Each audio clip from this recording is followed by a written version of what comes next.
everybody. Hello, and thank you for joining me. This is the Old Man Vass, and I'm happy to be here with you today. It is Saturday, the 21st, 3 p.m., and I am live to talk with you about some sci-fi, a top 10 list. That's right. And I'm going to be doing that not just by myself, but with my good friend, Larry Sharpe, who is here with me on screen. And I just want to double check. Bear with me, folks. I just want to make sure that you should be able to see Larry. Does everyone see Larry? I think there's like a 15-second delay in the video. So I'm just trying to check real quick because it's a brand new setup, folks. And I have no idea. Trying to check real quick because it's a brand new setup. No, it's not showing Larry. Let's try that again.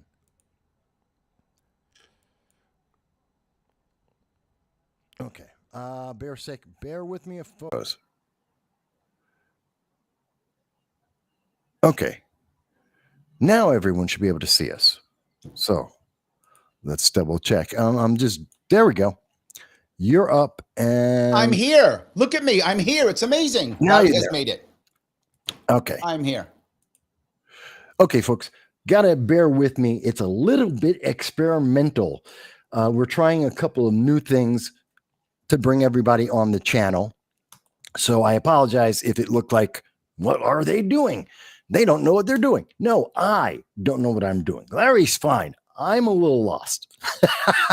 It's two power-packed hardcore people together, Mike. It's tough for the internet to handle. We might break it. That's all I'm saying. We might break it. Exactly. We Yes. very much could.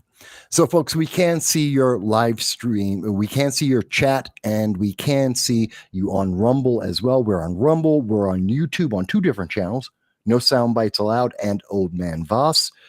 And I'm happy to have you all here with me. So, with that all said, we're going to be talking about sci-fi. Yes. We're going to be talking about villains.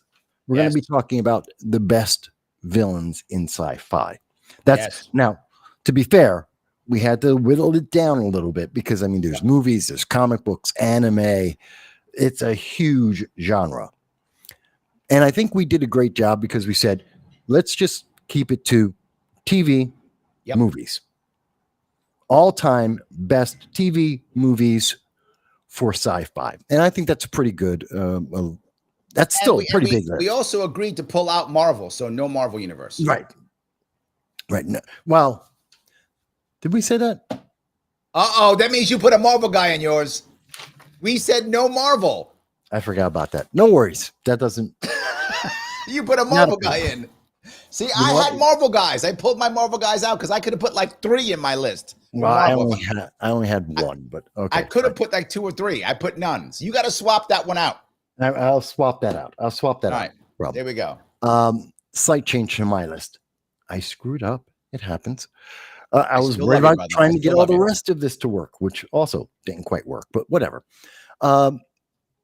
Okay, so that's the exclusions we had. By the way, there is another exclusion, which I also forgot. This is the first time we're doing it, so making it up as we go a little bit. But you're not going to see the alien species, the Cylons, the Daleks, the Predator species, and also the Terminators.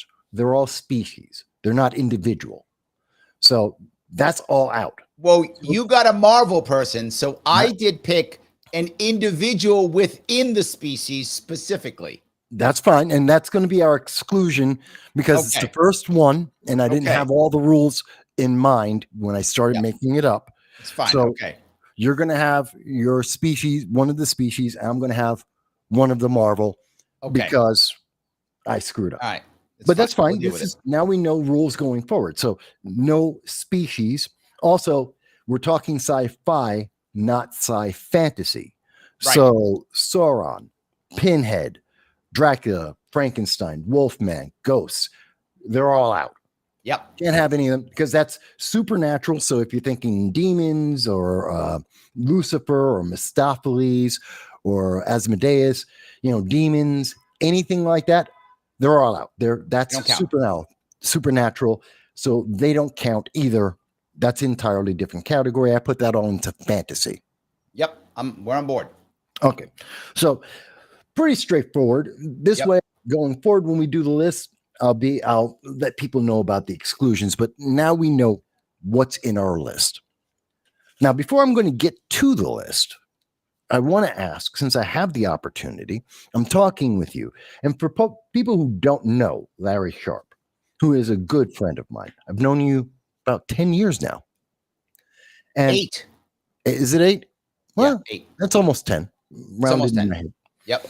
And I've known Larry since he ran for governor of New York. Mm-hmm. And which is kind of funny. Quick story there. I'm not getting into politics, but I met Larry because I was living in Binghamton, New York, Broome County, and which is upstate New York for people who don't know. And he was giving a speech. I was covering it because that's my day job. I do political commentary. And I was covering Larry, and I walked up to him after the event and I said, "Hey, I would love to do an interview with you." And he said, "Okay, let's go." I said, "What, right now?" He goes, "Yeah, right now. I've got time. You want to do it?" Of course, in politics news, I'm doing it. I'm going now. I'm going to go and do it, set it up live, and we're going to go right now. Went over to my home, which was my studio, set up the equipment, bang, went live right then and there. About 20 minutes after his initial event. None of this is planned. I said, "Okay, can I get you, since you're doing this, can we do 20 minutes to a half hour?" He said, "No problem. I can." We did a little longer. Yeah. And then we started talking. 2.5 hours later, a little longer. I got Larry's handler, scheduler, are there, and they're just trying to work out the time on their map quest, and they're trying to figure out how much time do we need to get over there. Okay, it's getting close. It's getting close. We had to drive to the next event. Yeah, to drive to the next event. Yeah, absolutely. And we're just driving nuts because we're like in the middle of like a heated back and forth about a bunch of issues. And people love when Larry and I, because we're friends, we have different, like all friends, some different ideas, some different viewpoints on things, which is fine. And we can hash it out, and we're still friends at the end of the day. And you're going to see how right I am today about sci-fi too. And you'll figure that also. So that's a little bit. And by the way, we're both Marines. So yeah, also true. We're hard-headed at times. Also true. But we defend our positions. We work really through it. So that's the big stuff about Larry. That's the big stuff about me. Fine. Let's talk. By the way, we have a couple of comments in here. And I got them covered. You talk. I got them covered. You talk. You get us going. I got them covered. Okay. We're going to get to your comments in just 1 second. Thank you for the comments. We do see them. But what I want to do is, before I get to the list itself, and since we know a little bit about Larry, but let's learn a little bit about Larry, the person. I have 4 questions for you, Larry. First one, let me ask you, and this may give away a little bit here, so it's up to you, but what's your favorite sci-fi movie, show, anime? It doesn't matter where it is in the genre. What is your favorite thing? Well, I got to tell you, can I do old school, new school? Is that possible? This has nothing to do with the list. It's just whatever is your favorite. The overall, I am a Star Trek fan. Overall, it's my number 1 in Star Trek. But I like the original series, and I like the original movies. So I guess I'm giving my age away. But that's my overall. I love the Kirk, Spock, McCoy. I love the original. I love the original. And of the movies, I love Wrath of Khan. Wrath of Khan's the best of the original Star Trek movies. I love those. So my favorite probably is Star Trek, because Star Trek was not only good, it was also good for its time. In fact, for its time, it was amazing. I mean, you look back now, it's still a good show you could enjoy, but there are better shows now. But for its time in the 60s, you could not find a better sci-fi show at that time in the 60s. Didn't exist that would have that kind of movement socially, real issues being couched in sci-fi, and real sci-fi. So like Star Trek, the original series, flip phones comes from sci-fi, right? The discs comes from Star Trek. So I would say overall Star Trek. That's Original series. interesting. That's an Yes. interesting choice. And a lot of people do have that choice. They do also agree with you on that. So that's kind of cool. Um, and again, got nothing to do with the list, but that's just Yep. there. Let me also ask you, well, it was actually going to be the next question is what's the most influential sci-fi in your opinion? The thing that had the most influence on either your life or the world. Again, I go back to Star Trek. I think it's the same. It has had the most impact. People wanted to go off and do things and explore because of that. People wanted, and this is a fact. If you ask NASA scientists, specifically of the 90s and 2000s, why they went to NASA, at least a third of them will say because of Star Trek. I'm not joking. That's actually a thing. That's demonstrable. That's a fact. They will tell you that. They watched Star Trek and they thought, this is amazing. I want to go to space. I think that was still a critical one. I think Star Trek completely was the one. And maybe, I guess what made was another interesting one was maybe Doctor Who original, only because that concept early on. Again, I'm going 50s, 60s in that regard, but you're asking overall. Mhm. I think that actually made the idea that you don't have to be shooting up things to be a hero, right? That was, I think, an exception there. The Doctor Who world was one you don't have to be shooting up things and blowing things up to be a sci-fi hero. I think that was interesting. Star Trek was a bit more of a warship, so there was much more of that. Sometimes you got to fight and do stuff. Was more realistic in that regard. I think Right. Doctor Who was more aspirational in that regard, right? More inspirational. See, we can be the good guys and always have a good big heart, and it's okay. So maybe those two. Okay. Doctor Who and Star Trek. Classics, Yep. both of them, or at least the original forms of each of them are Right. classics. Yep. They're both going on today. You Yep. actually picked two of the probably three longest running sci-fi You series. asked for impact. And I Well, think yeah. that's kind of proof that they've gone that long, that they've had some impact. I think that's kind of some proof. I mean, not the only reason, obviously, but I think that does validate what I said a bit. No, I agree. I think those are great choices. I can completely understand why you would pick those. I don't know if everyone else is going to agree. We do have a poll going on under the No Sound Bites Allowed channel, and you'll be able to pick who's winning in the discussion, Larry or me. So just so you know, and that's at the moment just on the No Sound Bites. Hey, I'm one guy trying to maintain like 4 different things. Bear with me, folks. But also, let me also ask you the third question. What's your favorite? I know you're a gamer, and a lot of people forget. I know they look at us and like, you Yep. got gray hair. You don't know what a video game is. No, I love video games. We were here when video games first. I remember Pong. Okay. Yes, The first I video game. know. I used to play Pong. That was the greatest thing in the world. It was great. It was like Yes. phenomenal, guys. No one ever had Pong, and then it's like, oh. And I remember all the video games to today.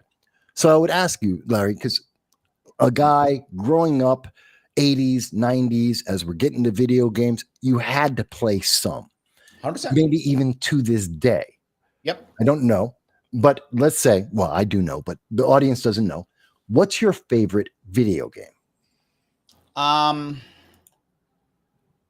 When I was a kid, when I was growing up, my favorite station to play when I was a kid was actually in television, which was not very popular. The most popular one was growing up was Atari. People loved Atari when I was growing up. But I actually liked in television. That was actually my favorite game system as I was growing up. But when I grew up, I love strategy war gaming like there's no tomorrow. I've always loved strategy war gaming, grand strategy war gaming, things like that. So I used to play, the board games. Avalon Hill used to make all the board games. Right? I used to play a lot of those. Yeah, I owned all of them. I still have a bunch. Like I still have from the 70s and 80s, I still have them. So I love playing all those board games. So when the board games went to video games, I started to copy and play video games from the board games, right? So SSL came up with the Squad Leader board game, which I enjoyed. But the one that I enjoyed the most was Civilization. Civilization was a board game. Then there was Advanced Civilization. And then there was the Civ that went on to be video games. And now there's Civ 6. Next year, Civ 7 is coming out. So my favorite game to play is still Civilization. It comes from the board games. I still enjoy it. I used to enjoy Doom tremendously when it comes to first-person shooters, and I loved Half-Life. Half-Life and Doom, my favorite shooters. And Doom, I was very good at Doom. I could finish Doom. I could finish Doom in 5. Like if you gave it to me right now, I could finish all of Doom and Doom 2 in a day. I could finish them all. Well, those are That's the how good I was at old the time. ones, not like the Those are new the old ones. ones. Yes. Well, the new Doom, I'm not very happy about. The new Doom series, I'm not. It's not great. I know they backed away from the demons and the fighting in hell, and It's and they brought It's in not. these angels and other planets Yeah. and alternate universe. I'm like, Yeah. why? They, Why? I'm not jumping down. So but also, by the way, of a very odd thing, because I have 2 daughters, Mhm. both youngsters, and my 2 daughters, when they were younger, used to love to play Roblox. So I used to play Roblox all the time, but not because I loved it, because I want to be involved in my daughters' lives. So now that they're old, they don't play anymore. I never play Roblox anymore. But I used to play a lot because my kids did. So I was playing with my kids. Now I never play Roblox. But what's weird is my kids sometimes still get together and play Minecraft. Still? Yes, like my daughter's 20 and she'll get together with friends and they'll just use the art to like make things, to like build things in Minecraft and try to outbuild each other and stuff like that. It's weird, but they like it. They do. So sometimes I'll join and play Minecraft with them here or there. So I will do that sometimes if my daughters are playing. So when my kids play, I'll play Minecraft and the Roblox if my kids play. For myself, I'm really a Civ guy. Okay. Interesting. Especially, by the way, did you see they must have seen the Minecraft movie trailer, which Yes, I think and is crap. It looks terrible. horrendous. It's going to be garbage. Yes, it will be garbage. Guaranteed. Yeah. It looks, well, I won't get into the politics of it. It looks like they're going after, bear with me, folks, the modern audience. They're not targeting fans of Minecraft. We're going to be here for an hour. Don't go there. I'm not going down that route. I'm just saying they're not targeting the fans of Minecraft or video games. Yes. I don't know who they are targeting, but it's not them. Would you say that's fair? Yes, agreed. Yes, absolutely. Okay. So yeah, I see in the comments talking about the text-based games. I remember those too. The adventure text-based, like you'd have to say, "What do you do now?" and you put in what you do now and tells you which way you go. That was fun too back in the day. Aces High, I think, was the one where you had 2 books, and it was a picture book, and you could pick moves. And so if I would, and you're fighting, it's a World War I aircraft battle. Yep. I remember that one. You go to one, you're on page, say 15. It has 2 different ways. You can bank left or bank right. And then that would take you to page, say 25. Right. And the other person would go to another page. And if you made the right turn and they made the bad one, you hit them and they were out. Yep. I know. The younger people are going, I don't understand that. It was fun. In person. It was fun. Yep. But let me go one further. So we know your favorite video game. We know what you think's influential. We know what's one of your favorites out there. Okay. Slightly different. What's your favorite song and or artist? Wow. That's a very hard one. Okay, good. I don't know how to answer that. And I say that because I've had many genres throughout my life as I've gone through. As a youngster, I liked a lot of R&B and disco because my father was a DJ in the 70s and I heard that a lot. So that was very influential on me. But then as I got into high school and I changed high schools and moved from the city out to Long Island, I got into an emo world where I like bands like The Cure and Depeche Mode from the 80s, that kind of stuff. And people tease me when they say, you got a little emo mode. Yeah, I do. But I also really loved a bit of gangster rap for a while, particularly Ice Cube. Ice Cube is probably my favorite artist when it comes to rap. But when it comes to emo, I think The Cure is probably my favorite band of crying emo boys. It's probably my favorite band when it comes to that. When it comes to R&B, and I really like, when it came to soul music, I really like Sade a lot. When it came to soul music, Oh yeah, I remember Sade. I really like Sade a lot when it came to soul music. When it comes to, I also have not like German rap, which I know sounds crazy, but I do. I didn't know there was German rap. Oh yes, there is, and it's hardcore. Oh my god, it would sound like a military march. Oh no, German rap, yeah, it's good. And the funny part is, you would imagine, it's funny. A lot of German rap is actually people who are Muslims. What? Obviously, American rap is heavily black. German's black population is Muslims. Okay. So a lot of the rap, in fact, even some of the white rappers are Muslims. Koliga is one. He's a Muslim. Contra K is a Muslim also. They're both white guys. Yeah, but then there's a bunch of others. Fareed Bang, he's also a Muslim, but he's not a white guy. Yeah. So yeah, you find I'm a not couple saying of those there's guys. no there are a couple of good German bands. The guys who I do like the German. house. I like Rammstein. I think German bands are Rammstein, good yeah, too. Yeah, love fantastic. Rammstein. Absolutely. But Yeah. I've never heard and did not know until this moment that there was German rap and that it was from a bunch of Muslims. I The had no most idea. popular It German blew my rap mind. is not a Muslim. One is not Muslim. His name is Jesus. Gzuz. Jesus. He has a lot of popular songs that people know in America. If you actually do his stuff, people don't know how to pronounce his name, but it's pronounced Jesus. It's pronounced like Jesus Christ, Right. but it's not Jesus. It actually comes from a cell block he was in Germany. I'm not joking. He did 2 years for, I forgot, robbery or some shit. I forgot what he did. Something like that. He did 2 years. Okay. And that's the cell block he comes from. That's where it comes from, Jesus. So Okay, yes, he has so a bunch even of in Germany, the rappers are criminals. Or wannabe. Well, same thing here. Yes, Wannabe, correct. Same Yes, difference. correct. Yes. That's interesting. I So had I no do like idea that that. it transferred over internationally. Oh, it like that. does.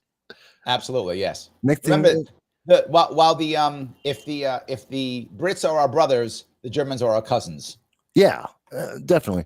But you know what blew my mind really? I would love to. Now I'm thinking about it. Is there Japanese rap music? Of course. Oh my God, I Japanese listen all the time. gangster rap? No, but not gangster rap. No, the Japanese rap is weird. And what I mean by that, I used to listen to it back in the 90s. I used to live in Japan for 4 years. Yeah, and they would rap in Japanese, and it would sound gangster. Like if you were listening, didn't know Japanese, it would sound gangster. The ba ba ba ba ba ba ba. Yeah, check it. Like they would say, but they'd be saying things like, "Got up in the morning and had my breakfast. It was delicious." That was like the rap, but it sounded like they were saying, "I'm killing people," and that's how it sounded. But the music was like, and then I gave my mom a hug. And I went off to school and I studied really hard. Like that was the rap, but it sounded like I'm killing people today. No. It's very funny. They took the genre and did what Japanese do well. They made it Japanese. I swear, after I am done, once we're done, I have to find Japanese rap. I just have to, because I can't envision it. See what I do for you, Mike? I hook you up. I hook you up. Let's actually, I do want to mention, because I do see the chat, and they're used to me. I usually am very actively involved with the chat, so never have a problem with any guest just breaking in and saying, "Hey, this person on the chat, they said this, that. Let's talk to him."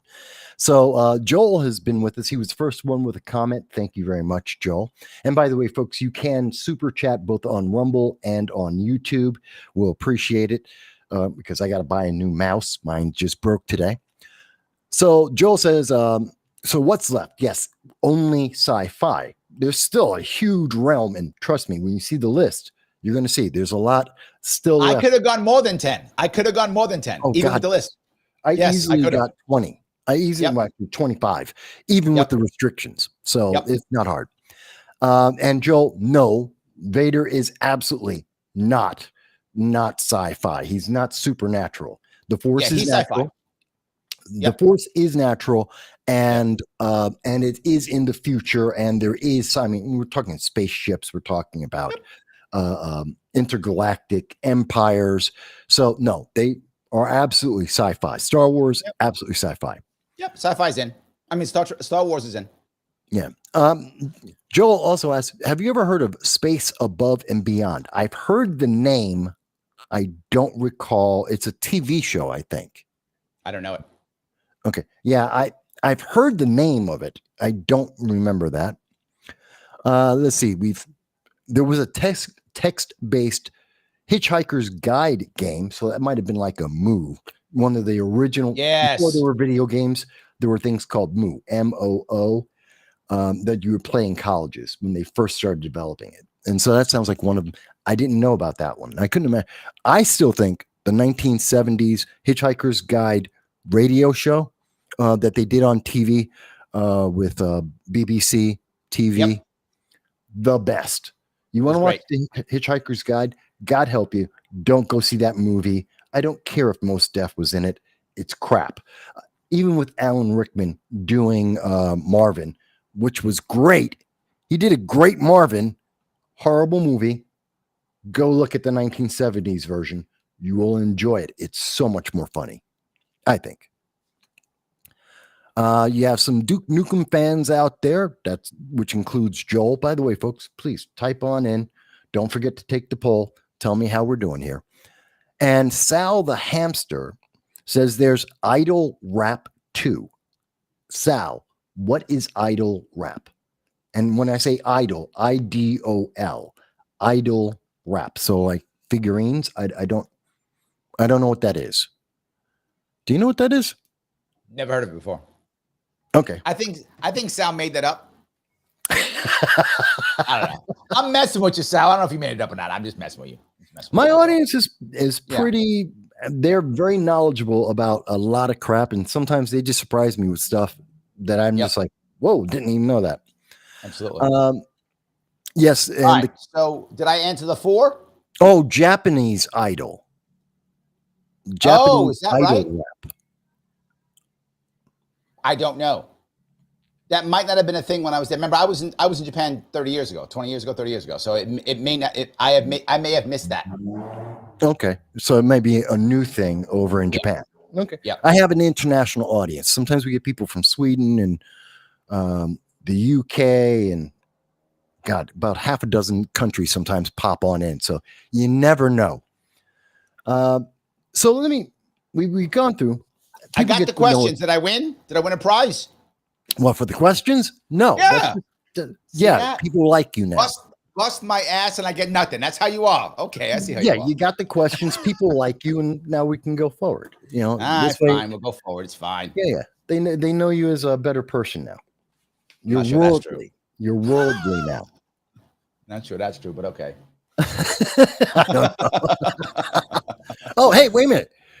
Space Above and Beyond were about Marines in space. I like it already. Already like it.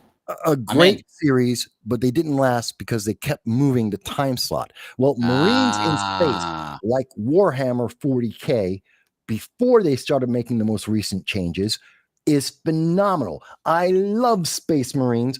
I love Marines in space. You've already got me sold. Yep. So that's something I would check out. Thank you for another thing I got to check out. Let me write it down on my list. I'm growing a list of things I need to watch now. Give me a second to write that down, folks. Above and Beyond. Okay. Something to look forward to. And God knows we haven't even started talking about anime because that'll go crazy. That's another one. That's a different one. Sal does. That's a different show. Different show. And nowadays, to tell the truth, nowadays I don't watch anything on cable. I don't watch regular channels, ABC, CB, NBS. I don't watch any of those guys. I literally watch anime, play video games, and then I do my day job, and talk to me, damn it. And I talk to you. Yes. There we go. Yes. Okay, good. Don't leave me out of the game. All of a sudden I'm out.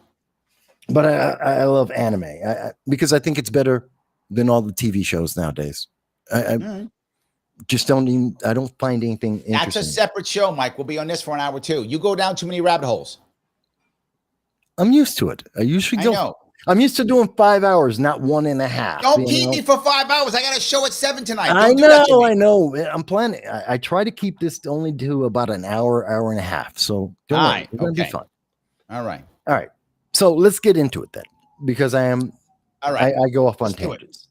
Pull me back. Okay. So we're going to do the top 10. Now, the way we're going to do this is, since Larry is the guest, he gets to go first. We're going to go from 10 to 1 and we're going to stop at 2 for notable mentions. People that didn't make the list, but we thought were really great and really close. And probably just before we do 1, we'll do it again, just in case we leave anyone out. And so we're going to go, he's going to tell me what his number 10 is. He's going to tell me why. I'm going to give you my number 10. I'm going to tell you why mine is better. And then you guys, as we go, I want in the chat, just keep a running tally. So, number 10, Mike 1. And then number 9, Mike 1. And keep going like that. We're going to keep it. All right. Let me tell you how I decided on this. I had like 8 criteria. One was that they had to be ruthless. 2, they had to be resilient. 3, they had to be brave. 4, they had to be smart or wise, either one, depending upon what it is. Mm-hmm. They had to be three-dimensional. They couldn't just be, I'm an evil guy for no reason. They had to be flawed. They couldn't be perfect.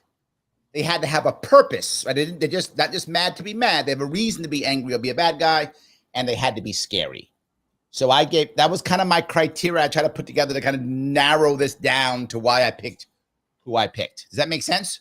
Yeah, it does. That was my close logic. to what I was kind of the same thing I did, but with very different criteria.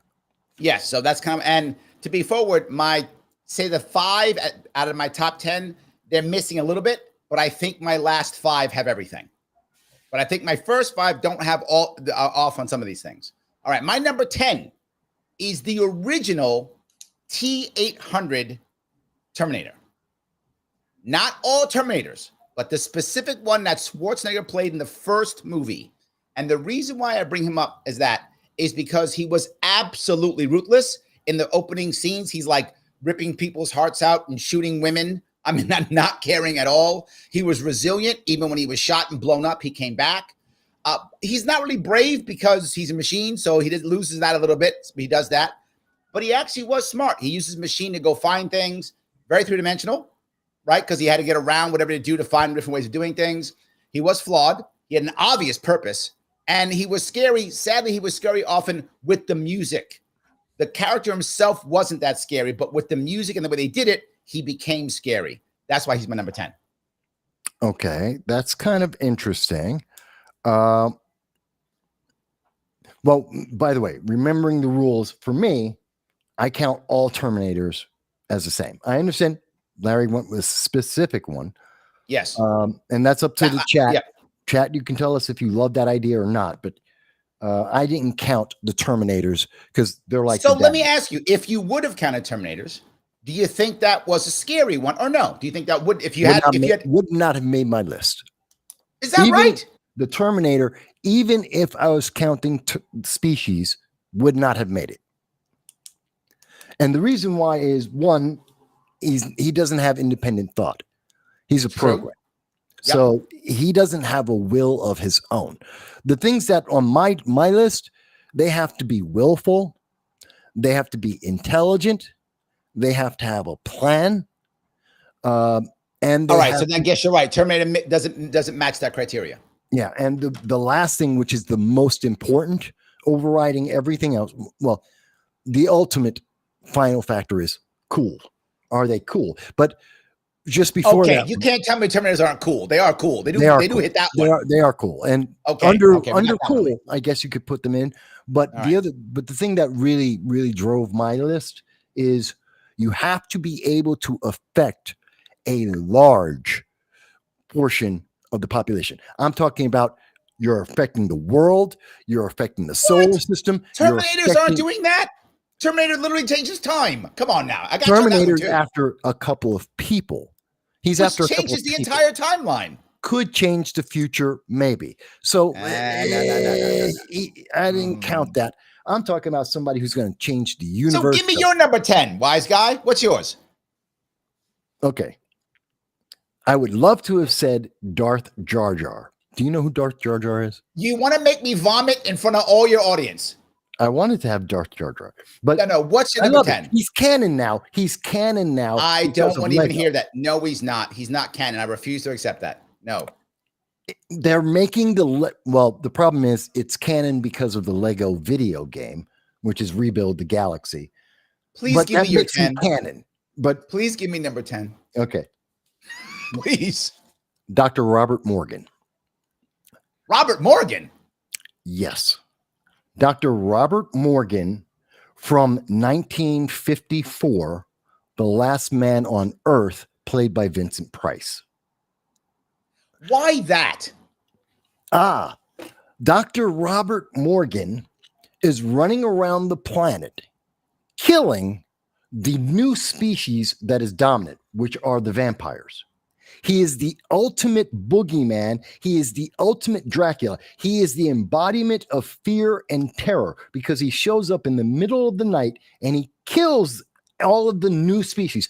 human beings are gone. He is the last human being. When Will Smith redid the show, they redid it for I Am Legend. I Am Legend, They yeah. ruined the ending. This is who he was supposed to be. And Vincent Price does it right. He's running around, killing them in the middle of the night. And at the end, he understands, spoilers, I mean, it's from 1954, read the book, but he is the incarnate evil of the planet, the entire species, and he's real. And he is a scientist. He's also trying to develop a cure. So he's a scientist. Oh, you went way too deep. You went way too deep. That's me. No, you went too deep. My guy's way better. My Terminator's better. I win.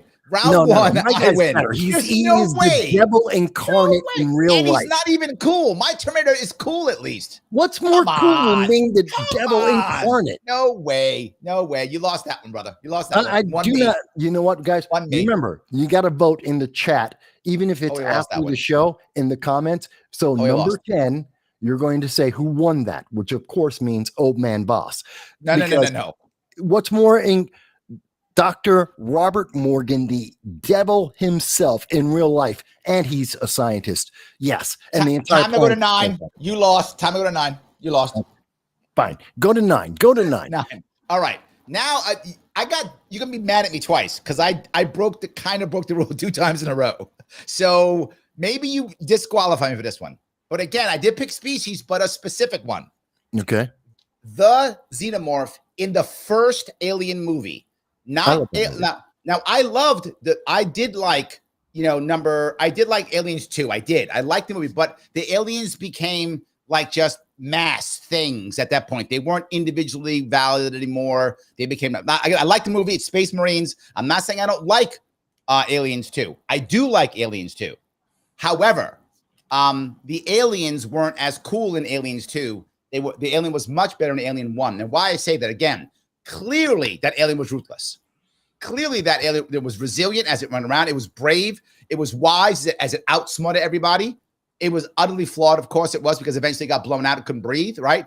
I mean, if you were watching that movie in the 80s, it was 79, it was 80. I forgot, 79, whatever it was. 79. 79, right? 79. I mean, that was scary. Do you remember the original advertisement for it? It was the egg, and it just showed it cracked, and it said, "It's in space. Nobody can hear you scream." Oh, come on. That was amazing. Great marketing. And the way that they had the letters just slowly fade onto the screen, and then they spelled alien. 100%. So I got to give my it to number him. 9. When he put that movie together, he really, a sci-fi horror. The genre was created by him. And 100%. no one captured it better than that one movie. Although I personally like Aliens more than I liked. I love the movie. I'm talking about the alien itself. I agree with you. I like Aliens too. I'm just saying specifically that alien was hardcore in 1 versus 2. Yeah, especially when you've never seen it. When we first saw it the first time, there was nothing else like that. Nothing existed like that. You were terrified. You were afraid. You had no idea what that, and we didn't even see what it looked like. He did the Jaws thing. It was like 2/3 into the movie before we saw it finally in its form. Yes. Oh God, that was scary. Yes. All right. So that's my 9. What's yours? Okay. You're going to be surprised. Okay. I just swapped you to 10. Yeah. What do you mean? All right. Ming the Merciless.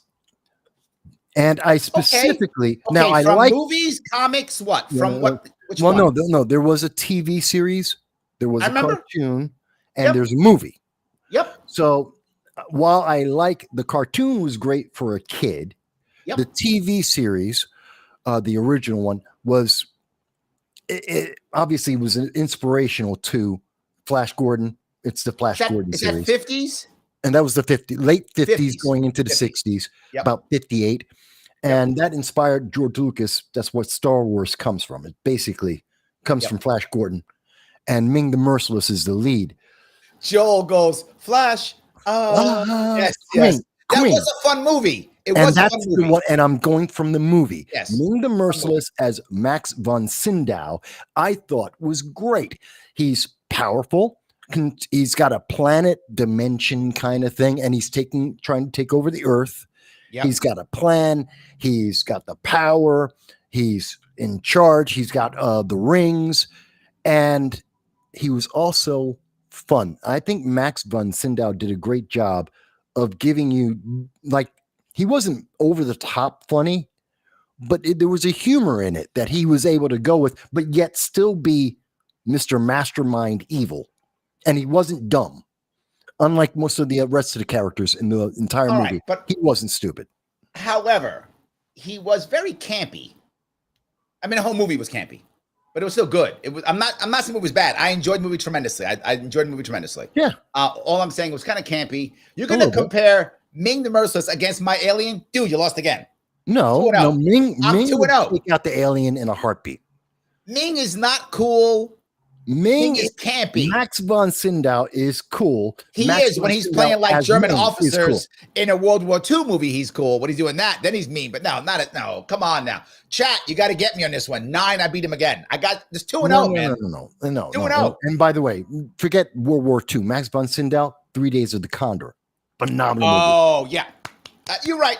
Yes, but yes. separate of that yes. completely. Yes, Max von Sydow. Oh, Joel, what are you doing, Joel? Don't turn on me. What you doing? Ming is cool. He is fun. He is smart. Joel likes the movie. That's why he did it. Joel, you turned to me because you like the movie. You got an alien that's taking on 4 defenseless, out of shape truckers in space. I've got Ming trying to take over the Earth, and he already has an empire. Come on. Fine, 1-1. Fine. I think. Well, according to Joel, yes, 1-1. We'll see. Go ahead. Give me 8. All right, 8. 8. This is my odd one. Are you ready? Yeah. Jean-Baptiste Emmanuel Zorg, played by Gary Oldman in The Fifth Element. Yes.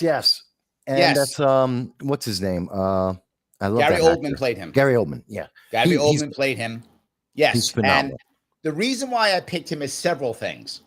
One, he's kind of weak on scary. He isn't that scary, right? As an actor. I mean, as a bad guy, he isn't that scary. They're scarier. So he's a little weak on scary. However, The Professional, he does a great job of scary. Yes, clearly resilient, clearly brave. He goes in on his own to fight with the mercenaries, right? And to fight the guy. He makes a deal with basically the devil. It's basically the devil in the movie, right? He makes a deal with him and is talking back to him, right? So, I mean, you got some of that too. Clearly smart and wise, obviously three-dimensional, obviously flawed. He literally has a limp because of his leg. So he's flawed, right? He has a purpose and a little bit scary, but I mean, this guy was prepared to take over the entire world, to crush anybody, do anything. That's why I liked him. And I also enjoyed the movie The Fifth Element also. Yes. But I do think that he's my number 8. You know what? And you're talking about campy. Like The Fifth Element isn't a campy film. I love the film. It was a fun film. I like his role. Gary Oldman can make a role work. Yeah, and he does. So I thought he was really good in that. I did like his character. I love it when he thinks he's got the he's got the bomb, and then he turns over. It's like, oops, another bomb. Yeah, that was good. He was good. He had a lot of, a straight up cold killer would have asked what that red button was. That's exactly right. Yes, absolutely. Yes. Well, by the way, I if I could have picked some of my if I could have picked this a species, I would have picked those guys. Morgan, whatever those guys are, the bad guys the mercenaries. I would have picked those guys as one of my villains. So if I had to pick them, because they were a good set of villains. They were resilient and kept fighting to the end, and fought for honor, as they said. So yes. Okay. But I didn't count them because they weren't there. So yes. Hang on, I got to just respond because Joe just said Jenny. Jenny is the ultimate. It's not sci-fi. It's not sci-fi, Joe. So, maybe another week. Maybe it's like sci-fi villains in drama. Could be that too. Villains in comedy. They could do that. Maybe. Okay. Maybe. And yes, I misspelled sci-fi. What's your number 8? My number 8 is if I could have had species in this, I would have picked the Daleks. Okay. That would have been my number 8, the Daleks, because ultra cool and 100%. Super powerful. Yep. Time. I mean, they can do time like the Time Lords. Gotta love it. But I can't because my own rules, no species. Okay. The Thing. The Thing, as in from the movie The Thing? As in the movie The Thing, not the original 1950s Thing, which is the almost 80s one. the same, but the John Carpenter 1980s Yes, The Thing. that was a great movie. I agree. That's Worldwide Kurt Russell, by the threat. way. He is a libertarian. Kurt Russell, by the way, just saying. But go ahead. Well, I like Kurt Russell. I like him. He's a good guy. And I like that he keeps the politics out when he does his role, and he just does his role, and he's good at it. Yep. Snake Plissken, one of his better roles. Plissken, 100%. One of his better roles. Yep. But we're not doing heroes or anti-heroes. Right, got you. Plissken's definitely an anti-hero, almost a villain. Right. Actually, you can make the argument. Don't go down that road. All right. But so I went with The Thing because global threat, smart as hell, capable as hell, super cool. I mean, definitely scary. And scary. Definitely scary. Yeah. Yeah, that's a good one. Time you've ever seen it. That's a good one. I like The Thing. It's a good one, but I thought of it as not being as brave or smart. That was one of my honorable mentions. Like I would have made that probably number 11 if it were me. I probably would have put it. So I like you put it as 8, but I still think mine's better. No, folks, it's up to you on that one. John Baptiste would have just burned him with one of them guns, and Thing is dead. The Thing is too. It's not resilient enough. He could be killed. He was there. The man was choking on a cherry, and you're telling me he's going to take out The Thing that he doesn't even know? It could be anyone. I don't know. It could have been his little elephant thing on his desk. Yeah, but it has to get out of Antarctica first, and it didn't. It couldn't even get out of Antarctica. So no, it couldn't get out of Antarctica. Couldn't do it. It couldn't beat them chumps. Kurt Russell was a badass. And yes, so was Keith David, by the way. Keith David was also a badass. Love it. He also made 100%. It to the end. Although Keith 100%. David... Or maybe made it to the end. Spoiler, maybe. Keith David, not alive. The last scene gives it away. That's what I'm saying. Did you say, did he make it? That's what I'm saying. Man, maybe he didn't. So yes, there we go. Yeah. See? I won. How can you win with Joel? What are you doing? All right, Joel's on your payroll. Guys, Joel's on your goddamn payroll. I assume everyone in the chat agrees with Joel because Joel is ranking and I'm winning. No, Joel's on your payroll. This is bullshit. Fix. Fix is in. All right, I'm going to give you 7. Now, I was torn. There were 2 I wanted to put in. I was torn. I thought, should I be funny on this one and cute on this one? Or should I go to something else? So I was torn. But I'm going to go with this one. This is the funny one. Evil Morty, voiced by Justin Roiland in the Rick and Morty series. Yes, Evil Morty. Evil Morty goes through the entire series being utterly ruthless, even killing his own, torturing his own, beats who supposedly is the smartest man in the universe, supposedly, is Rick, beats him at his own game. At the end of the series, the most evilest Rick gets killed by the Rick that we love, but Evil Morty survives everything. So Evil Morty is able to play the game the entire way through, destroy his own Rick, destroy the Council of Ricks, and survives and escapes the timeline that every other Morty is stuck in. He escapes it all with all on his own and doesn't care who he kills on the way around. Doesn't matter. I think Evil Morty is an underrated evil character. Okay. This is going to shock someone. Don't tell me you don't watch Rick and Morty. Never seen a single episode. I'm out. I'm done. That's it. What? Never seen a single episode. All right. Okay. I don't like the animation style. All right. Then I will swap it out if you want. I have no, swap that's your choice. No, it's your choice. The audience can pick. I mean, if I was going to go animated, I would have gone with Tetsuo from Akira, which is a phenomenal movie. But that's very anime. Interesting artwork. But that's anime. That's yes, but that's why he's not on my list. Like I said, if I was going that way, I would have gone with it. But I've not seen Adventure Time either. Same thing. Animation, can't stand it. Don't watch it. Don't know anything about it. But so for my number 7, Ozymandias from The Watchmen, the movie. Good choice. Yep, good choice. Not this TV series by HBO. Throw that. No. Burn that. Burn that piece of garbage. I completely agree. That's garbage. I agree completely. No fight on that. Ozymandias, He's brilliant. He's figured out what every single hero, he knows exactly what they're going to do. He puts them into a mousetrap with all the breadcrumbs. They march to his tune like the Pied Piper. He's got everything figured out. He's got a plan for world peace, which is only achievable by evil on a massive scale. He defeats essentially God in the form of Dr. Manhattan. He even defeats him, outthinks him. Which is, almost impossible. And you gotta love Dr. Manhattan is basically a god. You're right. He's basically a god. And he outthinks him. And and the best part is, I love the scene.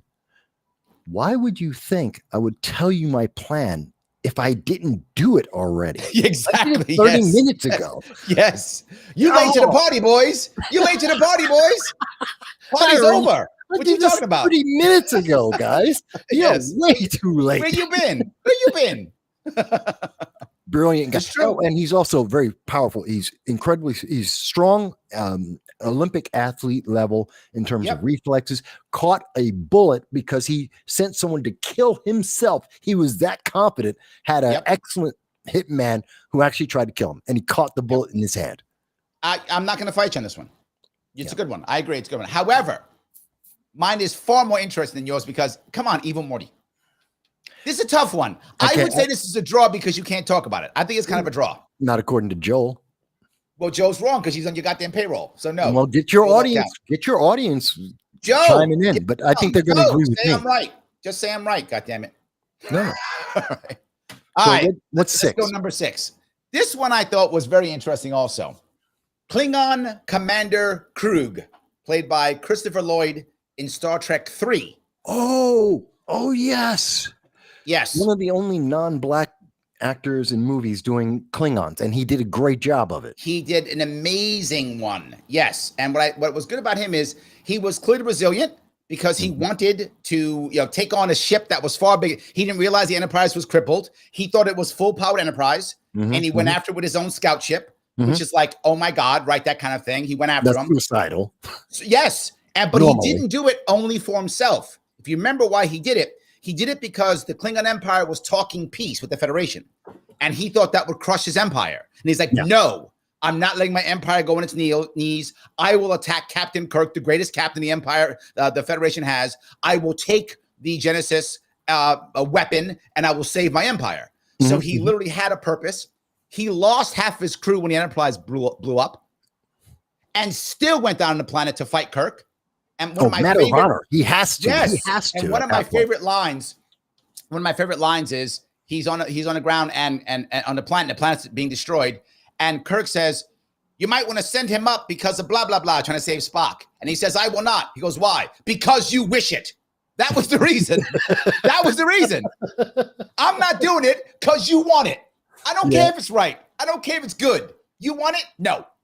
So he's one of my favorite. In fact, I think he is. He's my favorite Klingon of all the Klingon commanders. I think he's my favorite Klingon commander because he was brave, he was smart, he was three-dimensional, he was flawed. If you remember in the opening series, when he shoots his engineer. Lucky Shot. No, the wrong movie. No, that was the same movie. That's true. Same movie. Okay. He does Lucky that, Shot, but in the earlier part of the movie, when there's the woman who's giving him the idea behind the Genesis project, that's his lover. Oh yes, and he says, "Did you see it?" And she goes, "I saw it," and he's like, "That's unfortunate." And she's like, "Damn it, he's gonna blow me up." She goes, "I know." And she goes, she's like, "I know, I'm gone." And he blows up his lover. Come on, and the rest of the crew on her ship had no idea. Yes. She knew it was coming. Yep, she knew. Absolutely. But the rest of them were like, "What?" And it's like, unfortunate. And just goes like, "Oh, oops, gone." So that's my number. That's my number 6. The best line in that movie, I think, is "They killed my son. They killed my boy, Kirk." Yes, that was a great emotional scene. Yes, that was a good. Yes, I like that. Now it's kind of funny because you went with Star Trek 2. No, I went 3. I went with Star. Oh, excuse me. You went. I'm giving myself away. You went with 3. Oh, you went with con 2. You went of course. Yes. Yep. You and McCon. To be Yep. correct, Khan Noonien Singh. I Yep. love this character so much. He was named after Genghis Khan, and I named my dog after Genghis Khan. But I tell you, it's a series of great Khans. And Yep. yes, Khan, of course, the whole thing's spoilers. We're talking about the best villains in sci-fi, Joe. Yes. So yes, everything in this show is a spoiler right now. But Khan he's brilliant. And this is specifically, I mean, it's almost impossible to choose between the original series and the movie. That's how great Well, he's great in Ricardo both. Montalban Yeah. was. Great in both. And but he's in the TV series, you get to see how brilliant he is, as well as how brilliant Kirk and Spock are, because they're Right. fighting with words. They're fighting with ideas. Yeah. And it's a huge battle when they're sitting at the dinner. And Yes. and they're just having a conversation. Spock's just a question here, a question here. Kirk's just sitting back listening. Interesting. And then Khan goes, "Oh, we're in a fight." Yep. And then he backs out. He's like, He "Good, goes, all good. I grow weary of this. I grow weary. I'm gone. I'm giving Yes. away too much." Yes. And That's then good. of course when he got in the second movie, I mean, I spit on. Yes. For hate's Oh. sake, I spit my last breath at thee. Yes. I love that. I loved him. Although Yes. there was a great scene for Kirk in that movie as well. Was, okay, Spock, what's going on? What? But I thought it would take days or hours. Yes, exactly. Yes. Yes. Brilliant little scene Yes. there. That was But good. yeah, so I went with Khan because Okay. he's just Ricardo Montalban. It's a good one. It's a good one. But I tell you, I think he's too high on your list, too low on your list. He should be higher. We'll see based on the rest of my list. Okay. Okay. We'll go on. All right. But Let me yeah. give you number 5. My number 5, Agent Smith, played by Hugo Weaving in The Matrix. Good choice. Yes. Obviously ruthless. Shoot, kill anybody, do anything, doesn't care. Thinks that humans are just a pain in the butt, wants to get out of there, doesn't want to be around at all. Resilient, brave, obviously. Smart, all those things. Flawed, obviously, right? Other issues. But he had a clear purpose. And he was scary. When people go, when he's walking, he goes, "Mr. Anderson." I was like, "No, it's him, run." All right. So yes, it's Agent Smith, run. Oh my God. And I mean, everybody was scared of him. They ran. Everyone ran. Everybody ran, right? Everybody ran because they were scared. Even Neo of the Agent first Smith. time. Yep. Neo was scared too. They were all scared. And that's when if you remember, they knew he was the one when he fought Agent Smith. Yeah. Then they were like, okay, no one can beat Agent Smith, right? If Neo could fight Agent Smith, Neo's the one. So I think obviously Hugo Weaving. Yes, Joe goes, "It's the smell." Well done. Yes. That's Humans. why he hates It's being such around a humans. thing, even if it actually exists, and called us basically, we're a virus. Yes. It's the only other thing that we categorize. We're not mammals, we're a virus. Yeah. Exactly. Yes. I did. I'm going with him. Hugo does a great job in that movie, and I thought it was really well done. But I have a TV character bad guy, a villain. Okay. That's far better. Okay. Scorpius from Farscape. Scorpius. Yes. Farscape is like a kid show, isn't it? No. Farscape is anything. It's got Muppets in it. No, that's because they're doing Farscape's aliens. got Muppets in it. No, that's just another alien. That's just another form of alien. No, that's not. And basically, the main Muppet is a alien called Rigel, who's a small reptilian type of creature, a Hynerian to be exact. But no, Scorpius is. So we're talking about the other side of the universe. It's the other side of the universe. He's a mix of what's called a Sebacean and a near human creature and a big lizard called the Scaran. He is a super genius, not a genius. He's a super genius. He is a freak in his part of the universe. He is considered the ultimate freak, and he is so smart. He is so dedicated. He is so capable. He is so strong that everyone respects and fears him. And he was able to climb to among the highest ranks of a species, the Sebaceans, that are xenophobic. That they are, if you are just in the presence of an alien, in this case, the one human being, John Crichton, Sebaceans just being in his presence are considered contaminated and they are exiled, if not killed, because of that. And Scorpius, Hold on. I think we're at an Evil Morty range because you didn't really know. I don't know Scorpius. I haven't. I'm not a fan. See, Sal says Jim Henson's workshop did the puppets. I thought it was a kid show. No. So I didn't watch it. I haven't watched Farscape. And I won't give away what the one thing that Scorpius is after is universe ending.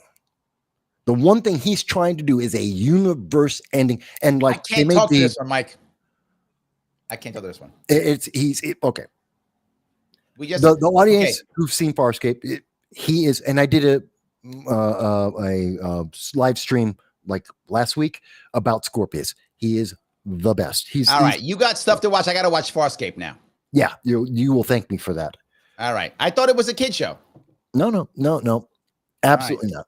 Okay. So I don't know. Is that a tie? I don't know. The audience have decided on that one. I can't tell you. They're not sure yet. I don't know. All right. Let me give you my number 4. Yeah. I agree with you completely. Ozymandias. Ozymandias was my number 4. I thought you was too low on your list. I thought he's far more of a badass than these other guys for exactly the reasons you said. He literally outthinks a god, right? I mean, I'm with you. I just think he's too low on your list is my view. I agree with having him on a list. I think he's too low on your list. I think he should be higher because of how powerful he is, but not just that. He is selfish, but again, for a purpose, right? Like just like Klingon Commander Krug, right? He is selfish, but for a purpose. To your point, Ozymandias is selfish, but for a purpose. He will be ruthless, but for a purpose, right? If I could have put Marvel people in here, I think he'd be similar to Thanos in that regard, right? Similar in the regard that selfish, but with a purpose, right? I would still put, I think Ozymandias is a great character because, more importantly, because he's human. He's not supernatural. I think that makes him even more powerful, right? Thanos is like from the planet and powerful and stuff, right? But Ozymandias is just a human. He's just an amazing fucking human, right? That's what I think makes him even stronger, and that he understands the future so well that he knows the only way to stop a nuclear war is to make a controlled nuclear war. That to me is great. So I think he's number 4. Yeah, I agree with you. I just think he's far too low on your list. No, I understand, but you'll see in my final ones here, you'll see why I put him on there on the list. Hang on one second. Genghis Khan is upset? Yeah, he is. Give me 1 second. All right. So what I'm saying here, guys, is I don't know Farscape. I'll watch Farscape. I can't talk to it. So I'll watch Farscape, see if this Scorpius guy's cool. I don't know. So I'll check that one out. But I still think I'm winning. I'm still winning. I don't know. I don't think you're winning, but okay. Yeah, well, and again, I'm going to go, even though Joel gave me number 5, but we'll see. So you have Ozymandias for 4. Yeah. And this is kind of where I did the same thing.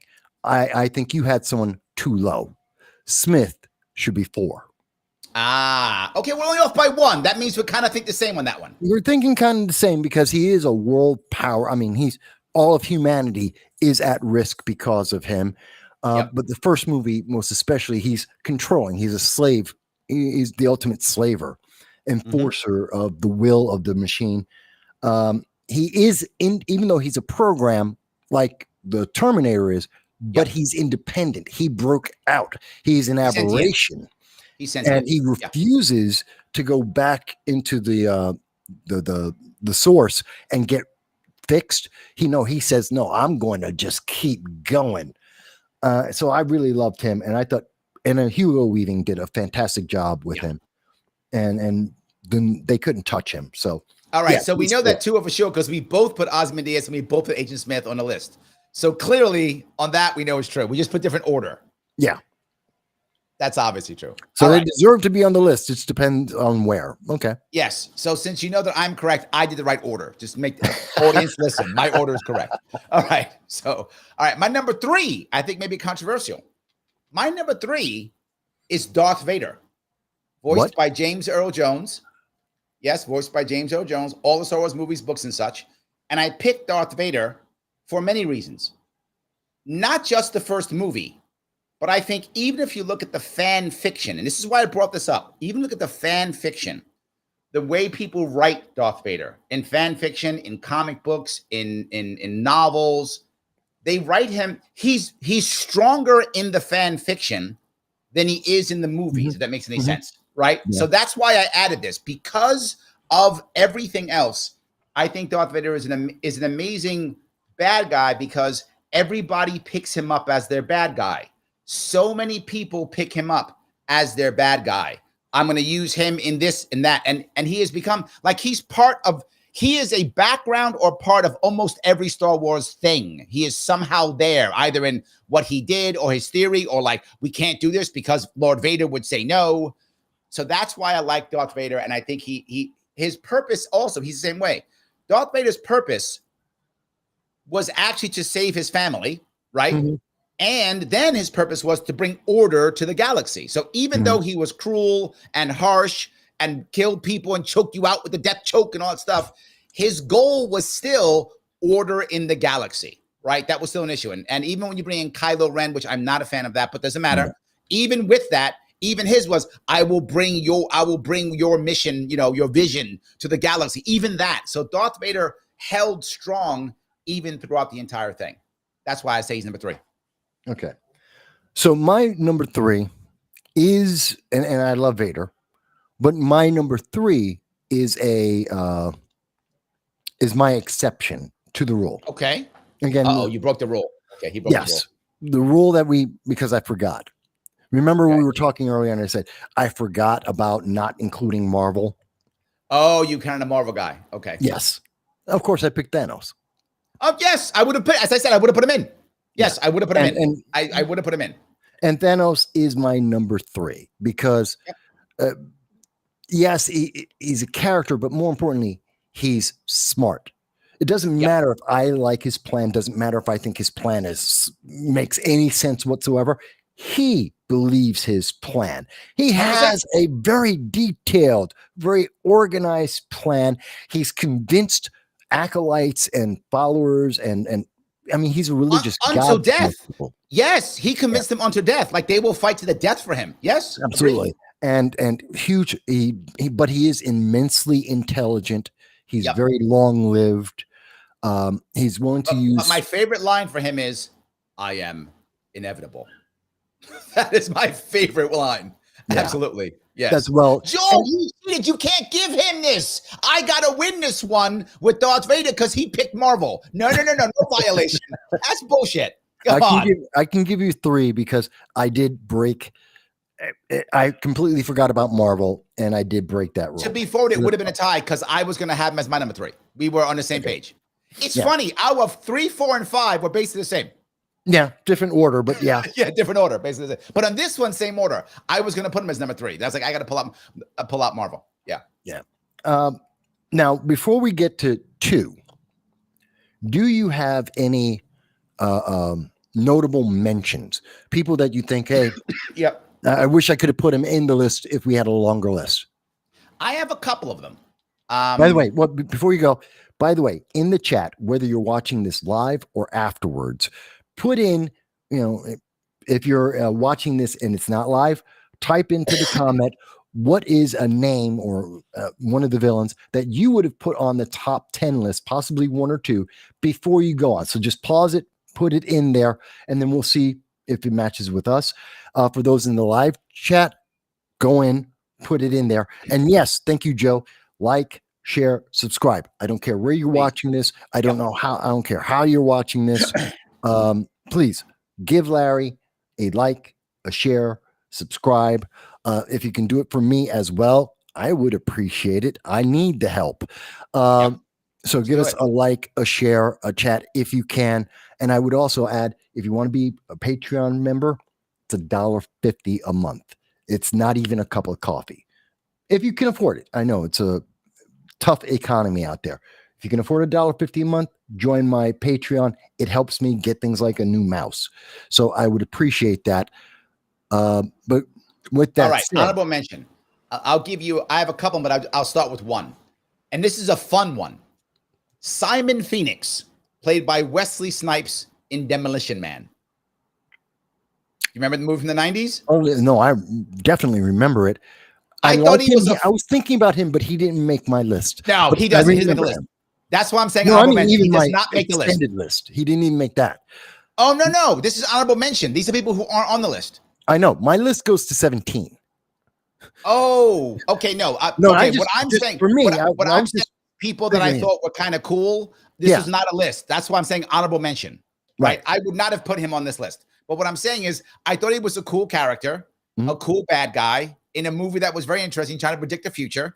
And it was like the black guy with the white hair, and like he was super smart, but could also kick somebody's ass. Right. All those things. So I just thought he was a cool bad guy. And that's why I wanted to give him an honorable mention.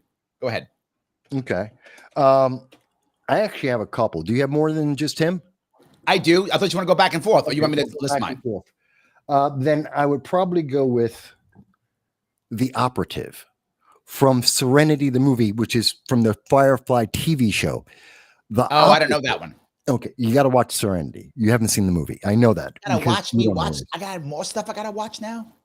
You will thank me for this. God, okay. And Yeah. the operative is he is purposive, he is driven, he is a monster, and he knows he's a human being, just regular, Right. no augments or anything. He's a human being, and he will tell you he is an absolute monster, ruthless killer, but he's doing it for a perfect world.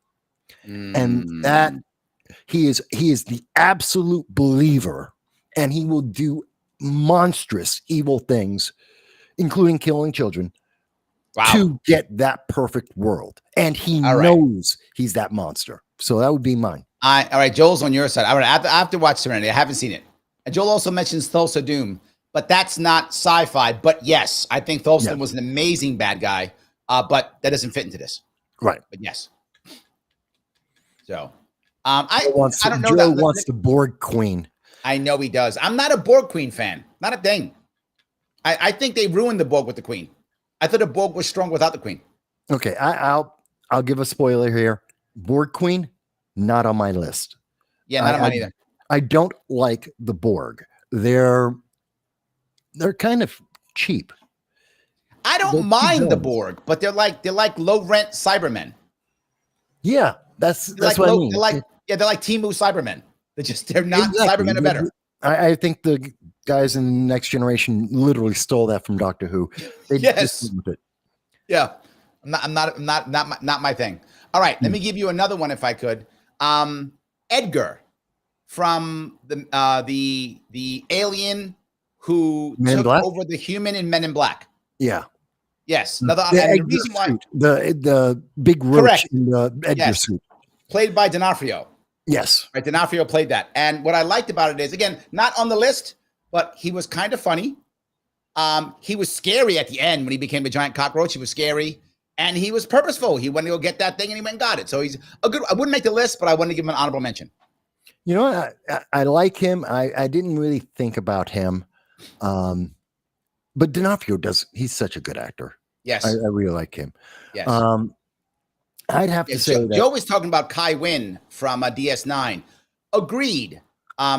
Agreed. But I wouldn't have made this list, I don't think, but a great character. 100%. I like the character. I like the fall to evil for Kai Wynn, and I love DS9. Great series. Yep. 100%. And sadly, none of their people, well, I won't say it, but DS9, in my view, was the best post-original series. Yeah. Of all the post-original series, I like DS9 the best. That's my opinion. People disagree, but that's mine. No, I agree with that. Okay, so we're going to do this one, then we'll go to the number 2, and then we'll go with another, any other notables. So my notable mention, Godzilla. Is Godzilla a bad guy, though? The 1954 original is a bad guy. The original Godzilla is a bad guy. And when you're listening to Orson Welles describe him, talk about him, he's not just a force of nature. He is a willful, vengeful, angry. Yes. See, I'm going to agree with you, but for a different reason. I think you're right. I think it's good honorable mention, but I see Godzilla almost as a good guy because he's kind of trying to right a wrong. Like he's No, kind of that's trying to later. say That's later. Anything after the 54. first movie, that's Godzilla. Yes, he is an Avenger. He's got that element of goodness, even when he's doing bad things. But in the first movie, no, he's absolutely evil. He is vindictive. He is doing this willfully and purposefully. He went to Tokyo on purpose to kill humanity. But wasn't the reason why he did it, even in the original movie, wasn't it because it was almost saying, look, this is what you're going to bring upon yourselves with your nuclear weapons. This is what you're going to bring upon yourself. This is what you're going to bring upon yourself. I am trying to actually show you how bad you are. Wasn't that like the underlying that was the meta message because yes. I mean, the whole point of the movie Godzilla is it was a 1950s anti-nuclear power statement. 100%. That's my point. That's why they made the movie. It's a political statement. Most people don't know that. Maybe younger people don't know that these days because they were so terrified of nuclear because of Hiroshima and Nagasaki. I don't blame them, Mike. I understand why. I understand completely why they, and so that was their way of expressing that. And so, yeah, that's an meta statement, but in the movie itself, that's not the motivation of Godzilla. I'll buy it. I'm in. Yeah. But like I said, that's why he was a notable mention. I wouldn't normally count a force of nature, but he is willful, so that changes that. But that's why he's a notable mention. All right, I'm gonna go to my number 2. Yes. We agreed on this again, but again, I think wrong order. Number 2, Khan Noonien Singh. You put him too low on your list, my friend. Ricardo Montalban was amazing in both the TV and the movie. He was absolutely selfish, but he is the ultimate in resilient. I mean, the star supernova or whatever it did, and he survived somehow, right? And then still grows and still has people who worship him and will follow him until death. Absolutely. And fought and was never afraid of Captain Kirk, who was his greatest enemy, and he didn't even care. We'll fight him again and again, and we'll fight to the death, and was ultimate and brave, ultimate and smart, ultimate in everything, and of course flawed. And one of the reasons why he wanted to hurt one of the best parts of that, I mean, there's so many good parts of that movie, but one of his best parts was when Captain Kirk says, you like a bad assassin, you fired and killed everybody but your target. If you want to get me, Khan, you will have to come down here. You'll have to come down here to get me. And he says, no, my friend, I am hurting you, and I want to continue to hurt you. And I was like, oh my God. Yeah. And then he says the most important piece, though, because you know where his motivation is. He goes, I will leave you as you left her, not as you left me. No, he didn't care about him. I don't care about me. I don't care. But my lover, the only woman he loved, he said, as you left her, buried alive. And that's when Kirk goes, Khan. Yeah. Great scene. Amazing scene. I agree with you on Khan. You made him way too low. No. He should have been top 3. No, but again, look at what I'm looking at. Things that changed the world, the universe. I mean, it's scaling up all of my bad guys. They're getting more and more powerful. Yes. However, one important thing with Khan, to be forward, he was trying to take over the entire world. And would have taken over the entire universe if he could have. Right? If he could have, he would have. But not just that, you can be like 15 years old and no Khan. And you can be 70 years old and no Khan. Oh, yeah. He's phenomenal. Yes. And J.J. Abrams did not do him justice. No. That movie was garbage. Benedict probably could have done it, but not the way it was written. He had nothing to work with there. It watered him down so much. But my number 2, Darth Vader. Of course, it's Darth Vader. 2 and 3. We were close again. We were close. Yeah, but I mean, Vader deserves to be. Come on, iconic. I mean, he is. When you go around the world, even to this day, everyone knows Darth Vader. They know They know the sound of Darth. People who can't speak English, never saw the movie, and they hear that sound and they go, "I know what that is." Yep. And he was a brilliant, twisted, evil. He was not only was he seduced, but once he was seduced, he was committed. When he decided, okay, I'm the bad guy now, and I'll kill the younglings, I'll kill the planet, I'll use the Death Star, I'll take on anyone. Hell, he halfway killed his son before he realized it was his own son. He didn't care. He was and chopped. And when he didn't know he was son, chopped up his hand to teach him a lesson. Yes, I mean, absolutely. Yes. No argument. We did 2 and 3. I mean, look, we had Khan the same, Vader the same, Ozymandias the same, Agent Smith the same. Is that right? Yeah. So that's 4 out of 10. We had the same.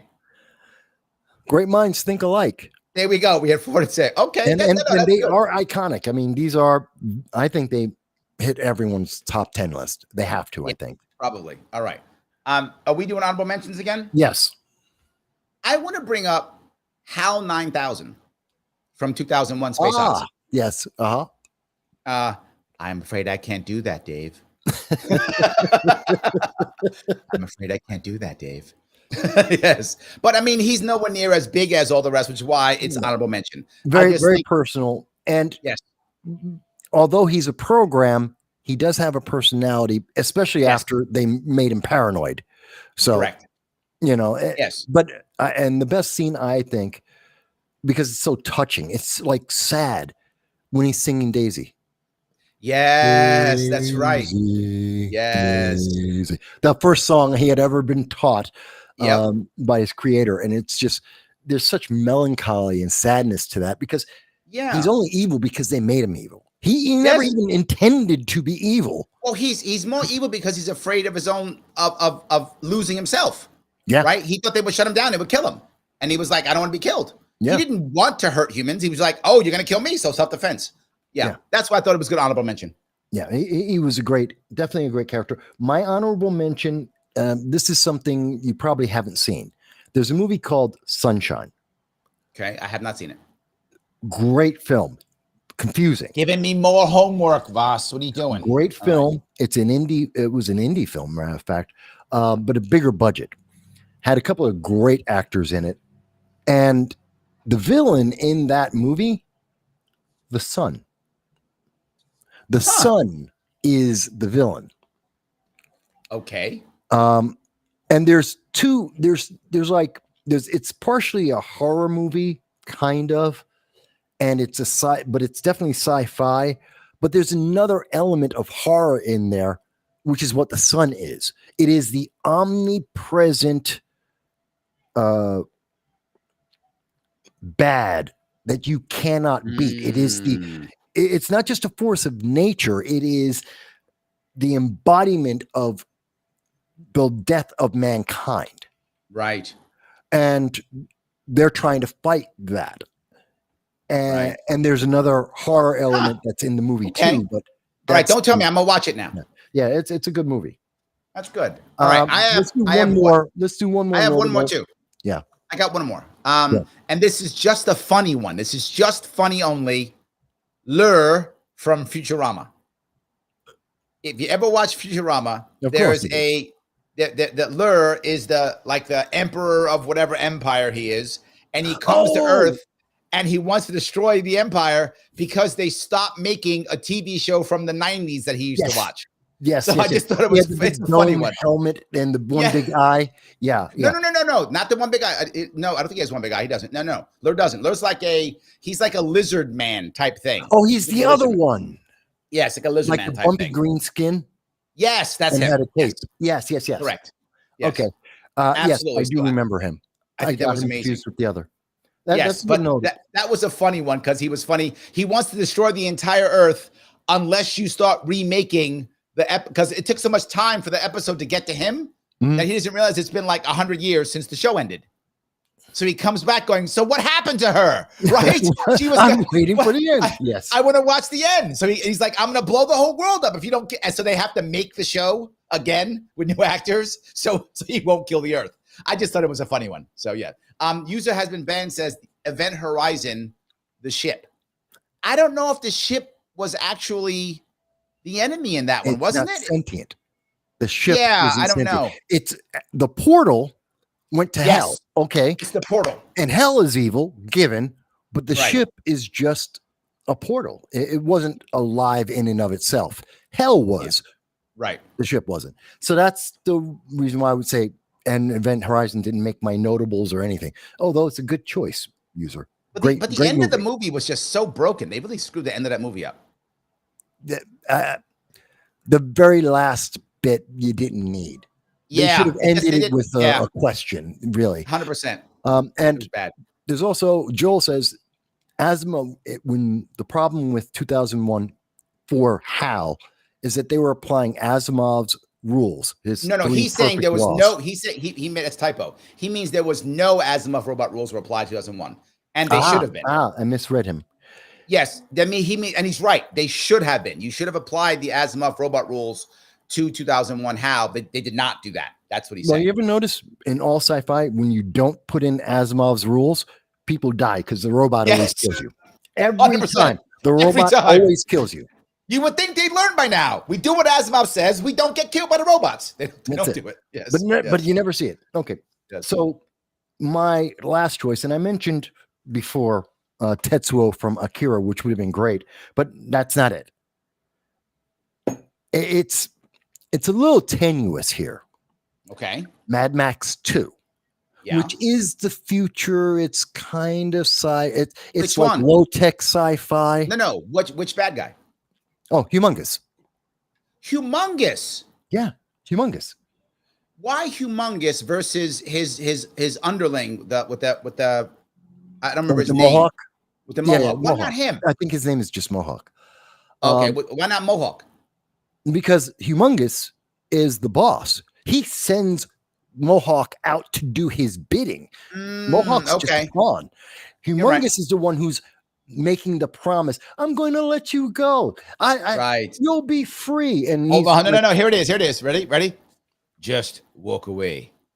Just walk away. That's what he says. Yes. Yes. And I love him with that voice, with the presentation. Yeah. Especially, that guy was a Swedish bodybuilder. The actor. Yeah. He was a Swedish bodybuilder. Yeah. And he's just perfect in the mask, so you don't actually see his face. So you're imagining he could be Dr. Doom, which means his face is perfect, or he's totally disfigured. You don't know. So he's got mystery. He's smart. He is not dumb. Definitely powerful. Definitely charismatic. I like it.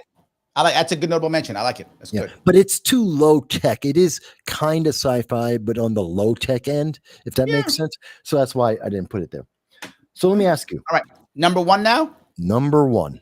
My number one. You would have never guessed it. Wait. You guys better hit the like button. We're going to do number ones now.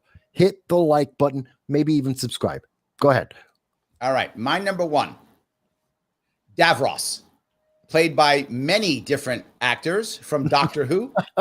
Davros is the ultimate supervillain. He is literally Galactic Hitler. Like, I'm not joking. He is literally Galactic Hitler. You cannot beat, when it comes to supervillain, Galactic Hitler. You just cannot. In every way, shape, or form, he has been Galactic Hitler. He's the one, he started his whole army. Yes, he made the Daleks. Mm-hmm. And when the Daleks turned on him because he wasn't pure enough for the Daleks, he made a race of people who turned on him because he wasn't pure enough and he was their father. Mm-hmm. And when they turned on him, they couldn't kill him.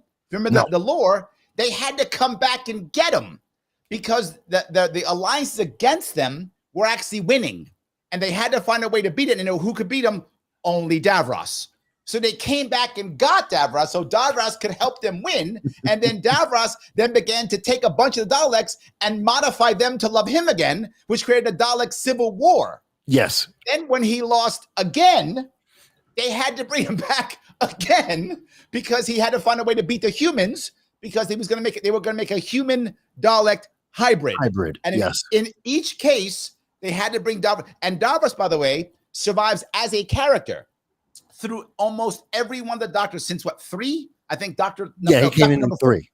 Three. And he's been part by different actors In every single one, somehow Davros comes back to do more evil and damage. He doesn't care about destroying time. He doesn't care about destroying anything. His goal is the only sentient creatures in the galaxy are Davros, are Daleks throughout time. Yes. And he did it, by the way, and this is what people don't know, on his planet Skaros, because his people were going to be wiped out. Yes. And this would actually keep them going. He wanted to keep them going to make sure that they would never be wiped out ever, that his people would be alive forever. And he believed the only way is to crush all other sentient life. Yeah, that's why he's number one. And that's why Daleks will exterminate. Exterminate. Correct, exactly. Exterminate. Yes. I love them. They are, and they're classic. And I mean, everyone's heard that. Exterminate. Yeah, exactly. That is a great choice. That is a great choice. And it's funny that you picked Doctor Who for the number one. Oh, you picked the Master.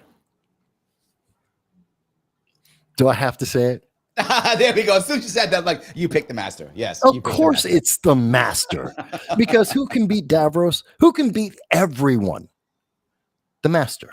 He even beats the Doctor from time to time. His biggest problem, the Master's biggest problem, is the Master himself. His plan gets too intricate. He gets distracted from some element of his plan. He gives himself a loophole because it's so intricate. It is so big. It is so overwhelming in terms of time and space that he makes a mistake, and it comes back on him because the Doctor's always there. This is why you can't say the Master is better than Dr. Davros. You can't. The Master is selfish. The Master makes selfish mistakes. The Master makes mistakes. Davros does not do that. Davros is calculating for his people, for the entire everything. Davros is far more powerful than the Master and could beat the Master. He is not more powerful than the Master. 100%. He has Daleks. The Master kills Daleks. He kills everything. He has like one dude that every once in a while he convinces to be his buddy or something. Come on, no way. Davros uses anyone and everyone, and he kills. What's the Master's goal? You know he's going to kill you at the end. What's the Master's goal? Thank you. You don't even know. Thank you. You don't even know. He's just an asshole. He doesn't have a goal. He doesn't need a goal. So he's got no purpose. That's the point. His purpose is to be the Master. It's in his name. He's the Master of it all. Period. He controls nothing. He doesn't. He's not political. He doesn't take over planets. None of that stuff. He's just a bad guy. He doesn't need to. If he wants it, he takes it. Which makes him two-dimensional. The original Master, the original one was two-dimensional. Remember, if you remember the story, the original Master. Originally, the new Doctor Who ripped all this shit to pieces. Screw them. I don't even look at new Doctor. But originally, the Doctor can only regenerate 12 times. Yes. And Time Lord can only regenerate 12 times. Time Lord's only 12. Yes. He was on his 12th, so he was trying to save his life. That's what he was doing. The original entrance of the Master, when I explained his origin, was he was trying to, which makes sense to me. That's when he was purposeful. But once he had achieved that, then he just became, I'm the bad guy who shows up every time. Well, it depends on the version. No, it depends on which Doctor you're talking about. David Tennant's, when we had, and I thought that was a brilliant Master going up against David Tennant. Brilliant mind. And he had a plan there, and that was basically to torture the Doctor because he wanted to, because it was fun. And he wanted, and then he further went on to torture the Time Lords because they put the drums in his head. I remember that. Helped make him insane. And I didn't like the new powers they gave him. That was a little goofy, but but more importantly, he was still the Master. I think he is. It's because he doesn't have anything else to rely on. He's got nothing except his laser, his intellect. His laser screwdriver, not a sonic. He has the laser screwdriver. The upgrade from Doctor. And that's all he's got. He's got himself and a laser screwdriver. And he did so good 2, 3, 4, and 5, and you blew it at 1. You blew one, brother. You blew that one. No way. Joel, how can you tie on this, Joel? Joel's so on your payroll. There's no way you're going to tie on this one. Davros is so much of a worse. He's literally Galactic Hitler. How do you beat Galactic Hitler when it comes to bad guys? You have the master who will use him way. and more importantly, use his minions as if they're his own. And the master has used who of the Daleks worked with the most in all time? The master. Then would be the Cybermen. So it's probably the Cybermen, but they work and we're talking about the Daleks. Their answer is kill everyone, and they work with the master because he can get it done. No, because they can get Doctor Who. Because they get the Doctor Who. They can get the Doctor. Well, they ultimately want to get the Doctor because the Doctor always beats them. But again, who can get it done? The master. I don't know. This was a good one. I think I won clearly. And I think I won because Davros is Galactic Hitler, and you can't beat Galactic Hitler just in case you can't. I do think so, right? That's what I think. However, what I thought was interesting. If the chat if I'm reading the chat right, I won, and I believe I won by one, according to Joel. He was the main one putting in the score. Don't worry, it's not over. I'm going to make a short with images of everyone in Larry's list, everyone in my list, and I'm going to put that up on Twitter and a couple of formats. It'll be a short video, and everyone can just choose whose entire list is the best, whether it's Larry or whether it's me. And so I'm going to put that up. I'm going to work on it tonight. I should have it up by tomorrow. And now I got to watch some movies. Now I got movies I got to watch, and I got to watch. I got to watch Farscape now. I really thought it was for kids. I didn't know it was an adult. I thought it was for kids. No, you're going to so love me. You're going to so love me for giving me that because there's nothing like it's just so insane and it's cool. And that's Aaron's song. We will check that out. What I think is interesting in this entire thing is that we had someone that were the same. We had Khan, Vader, Ozymandias, and Agent Smith. That I think was very interesting. That both of us had those four. Yeah. Well. And for pretty much the same reasons. Yeah. Same reason. Yeah. So, folks, I hope you've enjoyed this. We've been on for about just a little over an hour and a half. I hope you've enjoyed this. I want to do this every week. If I can always get another guest who will come on with me. What I want to do is a top 10, something related to sci-fi, most likely. Or if you want me to do something else, please let me know. And I'll be inviting people. Hopefully they'll say yes. If you have someone you would love to see, do what me and Larry did. Go through our top 10 list and explain it and challenge me on it. I am happy to do so. Just let me know who or tell them to get in touch with me, and I will be happy to do that. I would try and do that every Saturday at 3. As long as someone says yes, this is what we'll be doing, a top 10 challenge. I want you to like, share, subscribe to Larry. Hopefully me too, but Larry as well, because he spent an hour and a half with us talking about this. And I know you got to go at 7:00. So I'm squeezing him on time for his own show just to make sure you had some fun. I hope you found this to be great. I am absolutely looking forward to seeing all the comments about who you think shouldn't have been, whether you loved our notable mentions or not. I want to hear what you guys have to say about this. It should be very interesting. And yes, I'll do sci-fi video games. I'll do movies, TV shows, women, men, heroes, anti-heroes, whatever you guys want. Tell me. I will find someone to say yes to do a challenge with me, and I will present it to you. I'm more than happy. Larry, any final thoughts from you? Yes. When you're done, put something in the comments after this is over, and make sure you put these words. Larry won. Just put those 2 words in the comment. Larry won yet again. Just do that. Put it in the comments. Davros rules. Any of those things. Any of those comments are good, but any of those that show that would be awesome. I appreciate it. Vass, you're my brother. I love you. Thanks for having me on. Absolutely. I thank you all. And it's okay. I don't mind losing in a good battle. And I definitely don't mind losing to my very good friend, Larry Sharpe. Folks, I thank you for taken the time to be with us today. I'm going to go now. And remember, Larry's on at 7:00. So 2.5 hours, right? Yep. 2.5 hours. Larry Sharpe. Just type it into YouTube and you'll see him.